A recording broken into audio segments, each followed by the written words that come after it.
आप लोगों ने ये देख लिया था एडिशनल सॉरी जो है जो बाय डिफ़ॉल्ट जो हमारे पास फंडामेंटल आपका लो विधि थी जो है वो हो चुकी थी। तो आइए यहाँ बता देते हैं हमको इसके अलावा ये क्यों नहीं अप्लाई होता है, वो मैंने वीडियो में बताया था। तो इसके अलावा जो है क्या होता है, ये क्या है, ये तरीका उबाऊ हो जाएगा बड़े प्रोसेस के लिए, बड़े बड़े स्कीमा के लिए जो है क्या हो जाएगा, ये प्रोसेस उबाऊ हो जाएगा। और अगर जैसे कई सारे एट्रीब्यूट्स हैं तो उसके लिए ये प्रोसेस ठीक पड़ेगा। इसको कहते हैं कि आप एडिशनल क्या कहते हो, क्लोजर कंप्यूटेशन के क्या कुछ एडिशनल रूल्स, क्लोजर कंप्यूटेशन की कुछ क्या एडिशनल रूल्स। तो इसमें पहला रूल है क्या, यूनियन रूल। यूनियन रूल आप आसानी से जानते हो कि यूनियन रूल क्या क्या होता है। यूनियन रूल ये कहता है कि भाई क्या है, जैसे हमारे पास एक सेट है ये 1 2 क्या 3 और एक दूसरा सेट है बी, और इसमें इसके एलिमेंट्स हैं क्या 4 5, 1 4 5 ये है। ओके, तो इसका ए यूनियन बी अगर हमें निकालना हो तो क्या आएगा, ये यूनियन बी। तो आप देखोगे क्या आएगा 1 2 3, यानी इसके पूरे एलिमेंट्स और इसके बाद जो है जो कॉमन एलिमेंट इसमें होगा कंपेयर करेंगे, इसमें जो कॉमन एलिमेंट होगा उसको छोड़ दें। 1 है तो ये ऑलरेडी हो चुका है, 1 यहाँ भी यहाँ हो चुका है। 2 नहीं है, 2 हो एक ही बार है हो चुका है। 3 हो चुका है, इसमें अब क्या है 4 है, इसमें नहीं है तो ये एक बार बचा है तो 4 भी आ जाएगा। और फिर 5 इसमें नहीं है तो 5 भी एक बार है तो 5 भी यहाँ आ जाएगा। तो ये ए यूनियन बी ये दोनों का संग आ गया मिलके। तो क्या कह रहा है ये, अगर भाई हमारे पास ये वाला एट्रीब्यूट अल्फा एट्रीब्यूट क्या beta attribute dependent on alpha, यानी ये alpha tending to beta hold हो रही है, यानी अल्फा की वैल्यू की मदद से बीटा की वैल्यू बताई जा सकती है। और अल्फा की मदद से एक और एट्रीब्यूट है गामा, उसकी भी वैल्यू बताई जा सकती है, ये भी होल्ड कर रही है। दोनों ये एट्रीब्यूट फंक्शनल डिपेंडेंसी के सेट जो है अगर एग्जिस्ट कर रहे हैं, होल्ड हो रहे हैं, तो देन क्या alpha tending to beta gamma hold करेगी। अगर ये कर रहे हैं तो ये करेगी, एरिया कैसे करेगी, इसका मतलब कहने का ये है कि यूनियन, दोनों का यूनियन करके, यानी क्या है अल्फा टेंडिंग टू क्या है बीटा है और बीटा टेंडिंग टू क्या है गामा है। तो जाहिर सी बात है क्या होगा अल्फा टेंडिंग टू गामा। तो ये भी क्या करेगी, यानी बीटा और गामा दोनों को एक साथ अल्फा टेंडिंग टू बीटा और गामा भी होल्ड होगा। ओके, तो ये हो गया यूनियन रूल। तो इसकी मदद से क्या करोगे आप जो है, आपको ज़्यादा दिक्कत नहीं होगी, यहाँ अलग अलग करना है, एक एक को लिख चलोगे। यहाँ जिनका जिनका यूनियन संभव है जल्दी से हो जाएगा, आपको वो देखते ही समझ में आ जाएगा, ये देख के ही समझ में आ जाएगा कि जो है कंपेयर करना है इसकी तरह के अलग अलग का यूज़ करके कि नहीं करना है। आराम से आप देख के समझ जाओगे, हाँ ये होल्ड कर गए तो ये होल्ड करेगी। इसलिए क्या हुआ, ये मेथड क्या हुआ कम समय खाएगा और ये ज़्यादा खाएगा, इसलिए ये ज़्यादा उबाऊ हो जाएगा, ये उससे क्विकली हो जाएगा। ओके, और नेक्स्ट मेथड है डीकम्पोजिशन रूल। सो डीकम्पोजिशन मतलब क्या करना, ब्रेक करना ना। ये क्या है, जैसे हमारे पास अल्फा टू आप क्या एक फंक्शनल डिपेंडेंसी अल्फा की वैल्यू की मदद से क्या बीटा और गामा की वैल्यू बताई जा सकती है। तो ये कह रहा है कि देन इसको डिकम्पोज कर दोगे, यानी क्या है अल्फा की वैल्यू की मदद से क्या बीटा और गामा की वैल्यू बताई जा सकती है। तो डिकम्पोजिशन रूल कहता है कि भाई अल्फा से किसकी बीटा की वैल्यू भी डिफाइन की जा सकती है और क्या अल्फा से किसकी गामा की भी डिफाइन की जा सकती है। ओके, तो एक चीज यहाँ देखना, अल्फा से जो है किसकी बीटा की वैल्यू डिफाइन की जा सकती है और अल्फा से सॉरी गामा की भी वैल्यू क्या हो जाएगी डिफाइन की आइडेंटिफाई की जा सकती है। गामा की वैल्यू जो है आइडेंटिफाई की जा सकती है। तो क्या हुआ जरा दोनों में डिफरेंस, इसमें डिफरेंस क्या है, आपको लग रहा होगा कि बस ऐसे ही दोनों एक ही चीजें हैं। तो जरा देखो आप क्या है, यहाँ अल्फा टेंडिंग टू बीटा है और बीटा टेंडिंग टू क्या है गामा है ना। ये इनकी इनकी वैल्यू से हम किसको निकाल सकते हैं, ये निकाल सकते हैं अल्फा टू क्या बीटा गामा निकाल सकते हैं। ये जो है क्या है दोनों सेम चीजें हैं। ओके, लेकिन डिफरेंस क्या होगा कि ये अल्फा टेंडिंग टू बीटा है, अल्फा टेंडिंग टू गामा है, यहाँ अल्फा टेंडिंग टू बीटा है, बीटा टेंडिंग टू गामा है। यानी एक चीज ये है कि इसको आप ये पा सकते, इससे ए भी पा जाओगे। लेकिन यहाँ देखो अगर आप इसका इसका यूज करके ये पा रहे हो ना, तो अगर ये डायरेक्टली मैं कहता हूँ कि यहाँ अगर डायरेक्टली ये दिया हो आपको, अगर ये दिया है क्या अल्फा टेंडिंग टू क्या बीटा वैसे, तो डीकम्पोजिशन रूल से क्या मिलेगा आपको, आपको ये मिलेगा, ये मिलेगा अल्फा टेंडिंग टू क्या beta, alpha tending to gamma. लेकिन alpha tending to beta, beta tending to gamma नहीं मिलेगा। आप देख लो ये बीटा टेंडिंग है, यहाँ अल्फा है ना।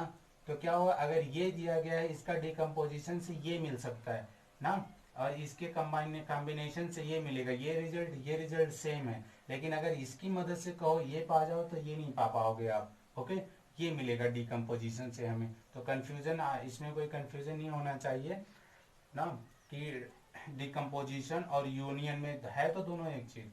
मैं यहाँ थोड़ा सा अलग सेपरेट बना देता हूँ आपको समझने के लिए, अगर आप समझ पाओगे मैं क्या कहना चाह रहा हूँ। यहाँ क्या है कि जो है अल्फा टेंडिंग टू क्या है, बीटा है, और बीटा टेंडिंग टू क्या है, गामा है।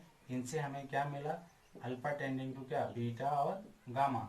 और यहाँ क्या है, एक जो डिकम्पोजिशन कह रहा है कि अल्फा टेंडिंग टू क्या है, अगर बीटा गामा है तो हम क्या प्राप्त कर सकते हैं, अल्फा टेंडिंग टू क्या, बीटा, और alpha tending to gamma, gamma, ये पा सकते हैं। लेकिन ये जो रिजल्ट है ये दोनों रिजल्ट सेम है ना। तो अगर आप यहाँ के केस में देखो तो डिकम्पोजिशन अगर हम अल्फा और बीटा का करेंगे, alpha tending to beta gamma का, तो ये मिलना चाहिए। लेकिन मिलेगा क्या, ये ना। तो अगर हमें ये दिया हो, अगर ये दिया हो तो हमेशा हमको ये मिलेगा, ये आप कभी नहीं पा सकते।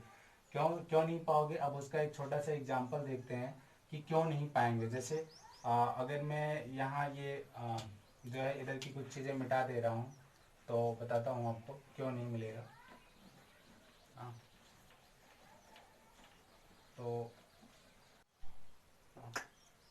एक एग्जांपल लेते हैं, क्या था, जैसे हम ले रहे हैं यहाँ क्या ना, कि रोल नंबर से क्या ले रहे हैं, समझने के लिए है कि रोल नंबर से जो है क्या ले लिए, नेम ना, और नेम से ले रहे हैं क्या, ब्रांच, क्या ब्रांच, ये चीज़ ले रहे हैं। ओके, नेम से ब्रांच।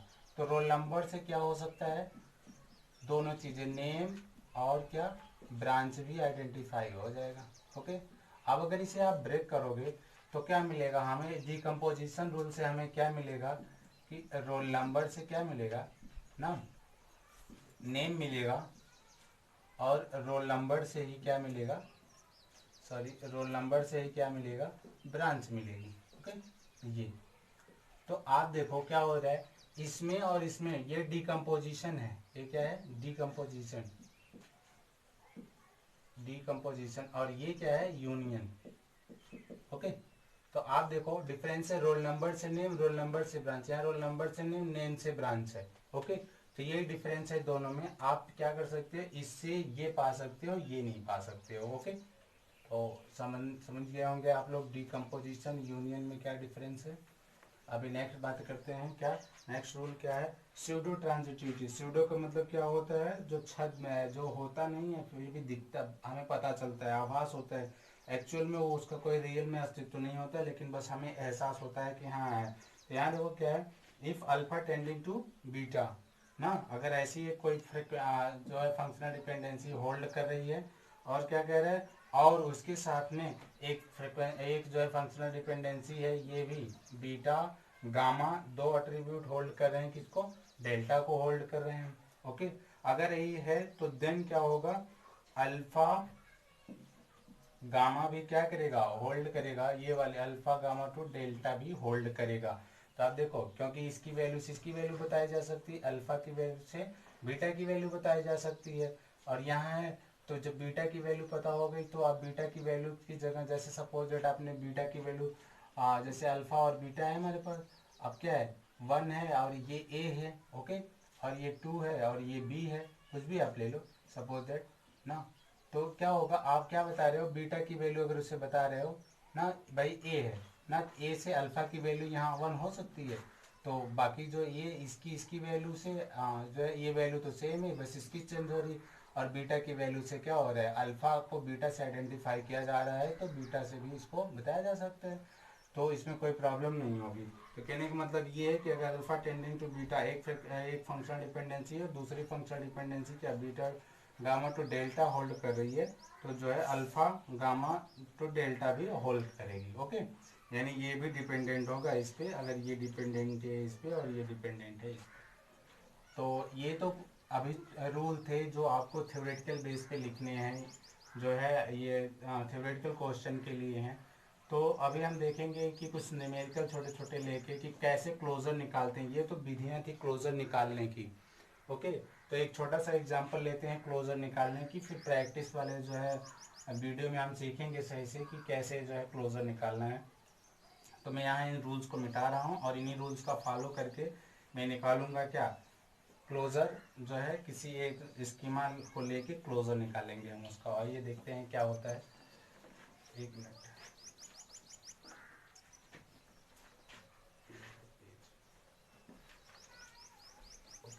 जस्ट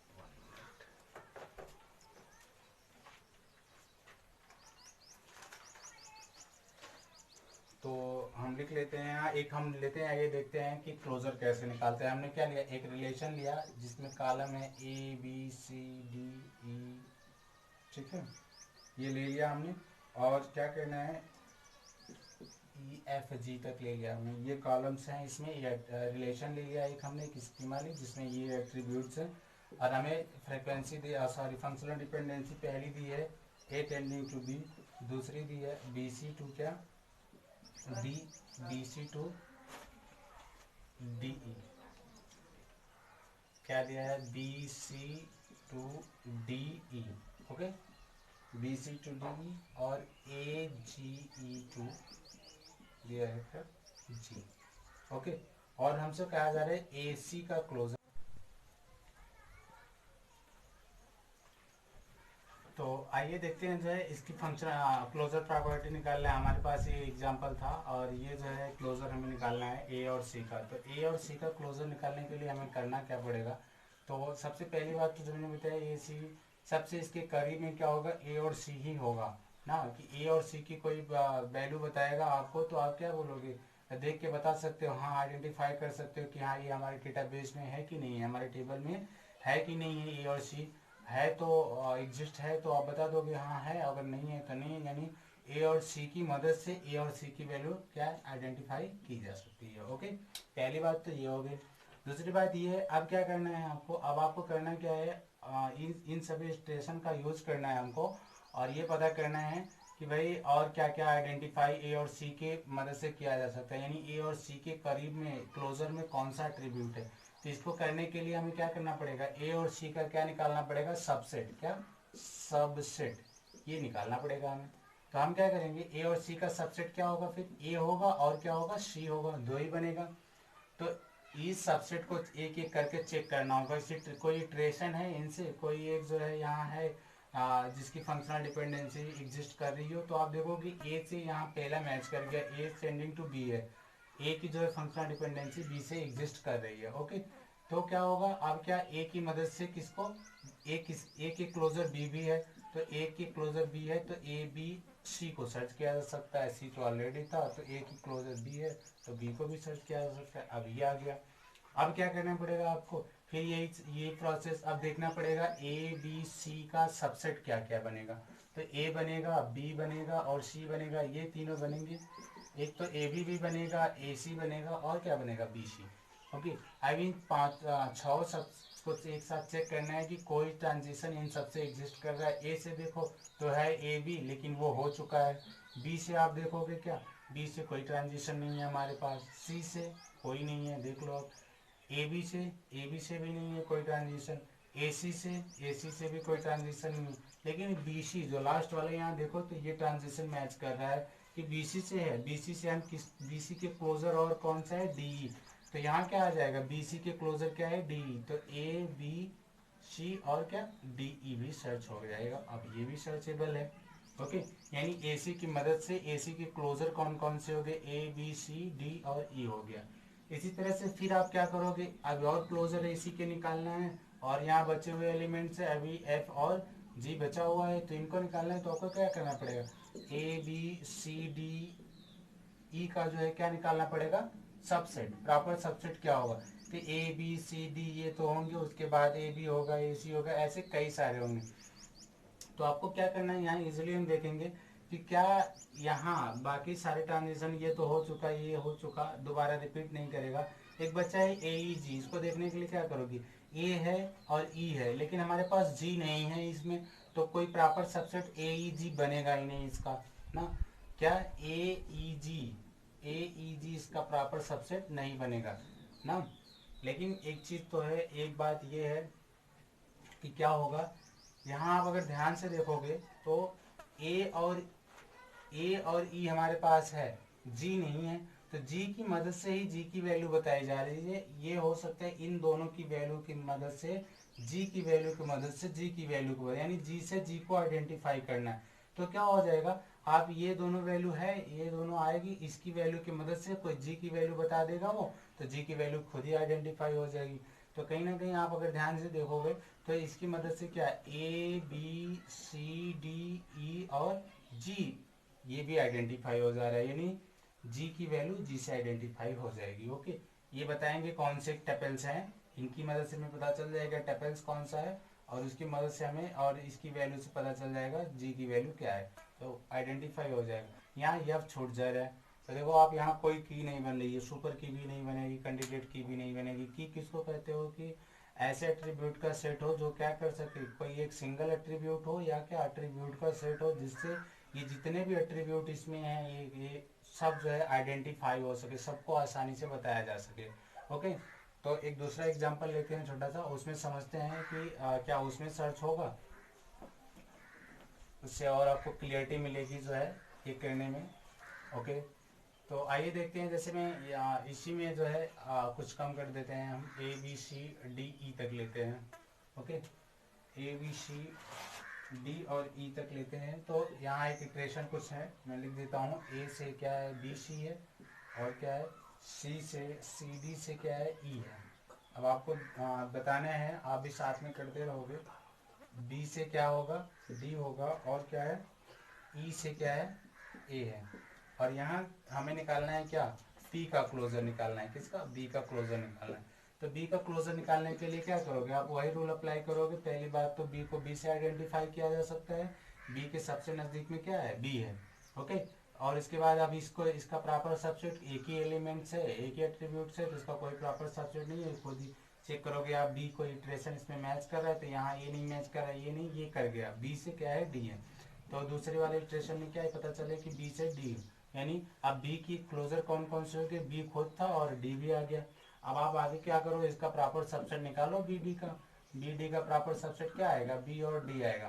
तो बी से तो ऑलरेडी यहाँ डी है, वो हो चुका है। डी से कोई प्रॉपर सबसेट है, नहीं है, नहीं है, नहीं है, नहीं, कोई भी प्रॉपर सबसेट नहीं है। तो इसमें कोई भी इटरेशन मैच नहीं कर रहा है इसके प्रॉपर सबसेट से। तो क्या हुआ, बी के क्लोजर कौन कौन सा है, सिर्फ बी और डी है। दो बातें हो गई। ओके, तो ये जो है प्रॉपर अंडरस्टैंडिंग है, इसमें भी कोई की नहीं बन रही है, बी की मदद से कुछ भी हम सर्च नहीं कर पा रहे हैं। ओके, तो हमें क्या करना है, क्लोजर ऐसे ही निकालना है, आपको कुछ नहीं करना है, बस सबसेट निकालना है और उस सबसेट को इस इटरेशन में मैच करवाने हैं कि हाँ क्या है। ओके, ठीक है, तो चलिए मैं उम्मीद करता हूँ कि आपको समझ में आया होगा। और एक छोटा सा एग्जांपल ले लेते हैं, इसी में सपोज डेट मैं कुछ चेंजेस कर दे रहा हूँ। तो क्या हो जाएगा, देखो ए से बी सी है, सी डी से है, और यहाँ से मैं कर दे रहा हूँ इसको बी डी है, और ये कर दे रहा हूँ डी से ई। ओके, मैंने ये मिटा दिया। और अब आप देखोगे, अब ये इक्वेशन हम चेक करते हैं कि क्या हो पाएगा क्या। तो आप देखो क्या है, अभी हमें बी का क्लोजर इसी में निकालना है, क्या, बी का क्लोजर निकालना है। तो बी से किसको हम सर्च कर सकते हैं, बी से बी को सर्च कर सकते हैं, डी से किसको, डी को कर सकते हैं, और बी डी में क्या, बी और डी हैं दो, इसके प्रॉपर एट्रीब्यूट्स हैं, तो बी डी की मदद से ई को सर्च कर सकते हैं। ओके, किसको, डी की मदद से ई को, तो बी डी ई सर्च हो गया। Okay, B D E search हो गया। अब क्या करना है, तो अब फिर इसका आप प्रॉपर सबसेट निकालो, किसका, बी डी ई का। तो क्या होगा, बी होगा, डी होगा, ई होगा, और क्या होगा, बी होगा, डी होगा, ई होगा, और एक होगा बी डी होगा, बी ई होगा ना, और क्या होगा, बी डी होगा, बी ई होगा। ओके, ये होगा, ये प्रॉपर सबसेट बनेंगे ना। तो आप इन सबको मैच करवाओगे, बी डी ई, तो ना तो बी डी ई जो भी हो रहा है, डी से ई, बी से डी से जो बन रहा है ये हो चुका है ऑलरेडी। तो आप इधर आओगे तो ई से है, ई से जो इटरेशन है, ई से ए, तो यहाँ ई से क्या हो गया, एज, यानी बी डी ई और ए हो गया ना। तो ये हो गया। अब ये हो गया, तो भाई ये अब ये आगे और कुछ भी है, अब बाकी ये सब मैच नहीं करेगा क्योंकि हमारे पास सिंगल सिंगल है, तो मैच ही नहीं करेगा। अब आप क्या करो, बी डी ई से क्या सर्च करोगे, अब इसका प्रॉपर सबसेट निकालना पड़ेगा आपको। फिर प्रॉपर सबसेट निकालने के लिए इतना लिखने की जरूरत नहीं है, आप बस ध्यान से देखो कि जो यहाँ है, ए वाला मैच किया, डी है, बी है, ई है, सब है इसमें। और आप देखोगे डी भी हो चुका है, बी भी हो चुका है, ई भी हो चुका है, लेकिन ए नहीं हुआ था। ए से क्या इंटरेक्शन है, बी और सी है। ए से किसको आइडेंटिफाई किया जा सकता है, बी को। तो ए से बी ऑलरेडी है ही, एक तो ए से क्या, ए ऑलरेडी है, ये ए हो गया, सॉरी बी, बी हो गया, डी हो गया, ई हो गया, और ए से बी और सी को, तो बी तो यहाँ है, किसको, ए से इसको सी को भी सर्च किया जा सकता है ना। तो आप देखोगे क्या, लगभग सबको सर्च किया जा सकता है। ए हो गया, ए हो गया, बी हो गया, सी हो गया, डी हो गया, ई हो गया। तो ये सबको जो है क्या, इस बी की मदद से सबको सर्च किया जा सकता है, पूरे इस पूरे एट्रीब्यूट की वैल्यू को आइडेंटिफाई किया जा सकता है। अब इस बेसिस पे ये बनती है कोई की, जो भी आप बनाओ। अभी तो ये क्या है, सुपर की है। ओके, कौन सी की बनी है, सुपर की बनी है। ओके, तो आप जब आगे और करोगे, ऐसे एग्जाम्पल लेके आपको करने हैं कौन कौन से क्या जो है किसमें एग्जिस्ट करेगी की, जबकि आपको पता हो जाएगी तो नॉर्मलाइजेशन करना आसान हो जाएगा।